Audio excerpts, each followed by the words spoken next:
Hello guys, गिबियावनो नोंथांमोनखौ आंनि चेनेलसिम गासैखौबो बर' हाबग्रोनाय थाबाय।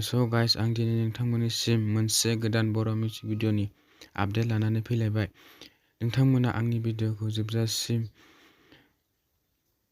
नायलाङो। नोंथांमोना आंनि भिडिअ'खौ स्किप खालामालासिनो जोबजासिम नायलाङो। बिथांमोना बे एलबामखौ रिलिज खालामबाय।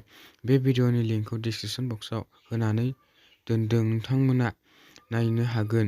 भिडिअ'खौ नायखांबायबा माबायदि मोनदों कमेन्ट खालाम आरो बेफोरबायदि भिडिअ'खौ नायनो मोजां मोनोब्ला आंनि चेनेलखौबो साबस्क्राइब खालामना लानो हागोन, मानोना आं बेबायदिनो बर' फिल्म आरो बर' मिउजिक भिडिअ'नि सोमोन्दै निउस लानानै फैयो।